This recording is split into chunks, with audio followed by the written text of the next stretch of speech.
Yo, what is going on, guys? Digi here, and today I'm coming at you with a brand new video. And in today's video, I am gonna be, taking you guys through what I think some buffs and nerfs for the gadgets in Battlefield 1 should be. Because there's a lot of new gadgets, or different gadgets that aren't normal Battlefield games, obviously because this is the first Battlefield game that is in the setting of World War 1. So they had to do a bunch of different stuff with the gadgets.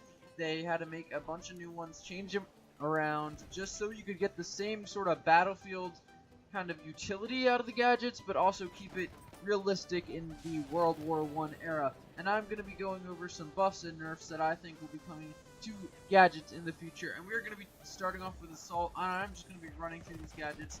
Dynamite. So I feel like Dynamite is going to get changed in the future. You can hardly throw this thing.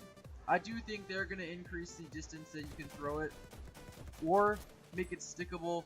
Either of these things I feel like would really give an oomph to Dynamite that it needs, because honestly Dynamite I feel like is kind of a suicide attempt, especially if you're going to use it on tanks. Obviously you can use it against structures pretty well right now to breach walls and stuff like that, but for the most part you won't really need to breach too many walls within the game, or if you do need to as Assault, you always have your AT rocket gun or your anti-tank nade, which you can breach walls with.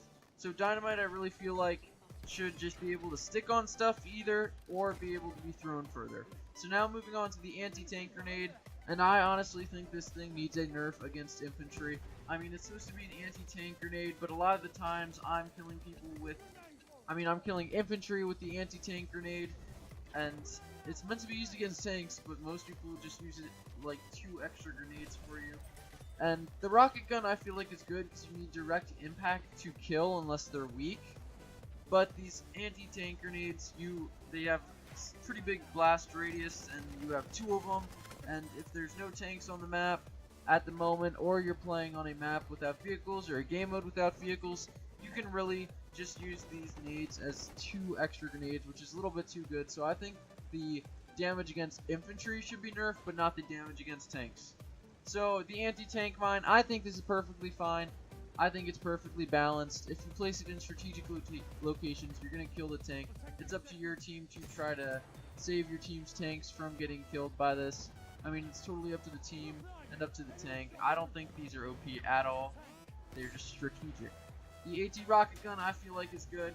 You have to get a direct impact, like I said, on enemies or on infantry to kill them. I think they do an okay amount of damage against tanks. I still do think they might be like 5 damage more on tanks, just because you can go on some pretty insane streaks in tanks, which is a little bit OP. So now we are going to be moving on to the medic, and I think the medical syringe of course is okay. The medical crate and the bandage pouch, those 3 gadgets are all okay. Those were in previous Battlefields and they still definitely work in this one. But the rifle grenades are where this gets a little bit iffy. There's a little bit of a problem with grenade spam in Battlefield 1, and this gadget just kind of adds to it. Honestly, the rifle grenade for the infantry, the frag grenades, this honestly could be nerfed a little bit so you can only have 1, because at the moment you can have 2, and of course you can replenish them like most gadgets with the support. So you can really just spam nades similar to the Assault, how you have 2 anti-tank grenades. This pretty much adds just 2 grenades to your arsenal when you're in combat, and I think that's a little bit overpowered. Either nerf the damage or only have 1. So now the rifle smoke grenade I think is pretty useful. Not many people use it because they're trying to be a main medic, but I think this is still good. And the gas grenades, or not the gas rifle grenades, there are no gas rifle grenades, but I think the anti-vehicle rifle grenades could be buffed a little bit, just because other classes besides Assault really don't have any anti-vehicle stuff, and it'd be nice if some of the other classes had more anti-vehicle stuff, so Assault wasn't so overplayed. So now moving on to support, the ammo crate and ammo pouch work fine. The mortars, I feel like even the infantry should be buffed. I feel like you should regen ammo a little bit faster, so these are a little more potent, because you're really easy to get killed when you're on the mortar, and you're not really going to be too effective. I think they should make them a little bit more effective. I do, however, think the anti-tank mortars are okay, just because you can pepper the tank from long distance, unlike other gadgets. The other gadgets you have to get fairly close to do actual damage to a tank, like the anti-tank grenades and say the anti-tank frag grenade. But this one you can sit really far back and still do damage. The repair tool's okay. I believe the limpet charge is balanced.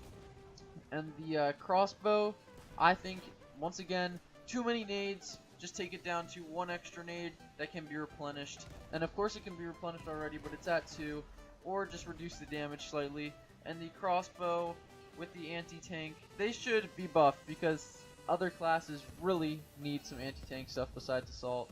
I mean, they have the limpet charge, but the limpet charge is, I mean, I'm pretty good with it, but it's a little bit suicide-ish. Like a suicide kind of thing to kill a tank. But now, moving on to the final class, we are going on to support. And support has a lot of gadgets, but really not many are good. The flare gun, I would say, is probably the most useful gadget. And this is the one that I think is fine. It can stay totally the same. The flare gun flash, I think, can get a little bit of a buff. It is very potent, actually. Not a lot of people use it because the spotting one is so good. But the flare gun flash can get a little bit of a buff, so more people use it. It's still really good, though. It definitely blinds people. The K bullets, I feel like, are fine. They're just meant to annoy the tanks and vehicles. They're not really meant to do super amounts of damage. I think they're fine. The trench periscope, I don't know how you would buff this, but yeah, it's fine. The sniper shield is pretty good. Not many people use it, but yeah, I think it's fine. The sniper decoys could be buffed, so they look a little bit more realistic, to be honest. Or something like that. I don't know how they would buff it, but it would be better if they could. And the tripwires. All the tripwires are pretty decent, and I think the scout, most of the scout gadgets are pretty okay. There's not that many good gadgets, I really feel like, in the scout, but I feel like most of them are balanced. So guys, that's my verdict on all the gadgets and what buffs and nerfs we could expect to see in the future. So I hope you guys enjoyed this video. Subscribe for more Call of Duty, Battlefield, Destiny, Overwatch content. I hope you guys enjoyed this video. This has been Digirex. Peace. I'm open to mind, so we all need some time just to settle down. Won't you come around, cause I never can leave it alone. Talking about somebody rolling, boulevard dining, making it count for efforts I can't explain. Balling and feeling we drowning, never been humbled by playing the fighter.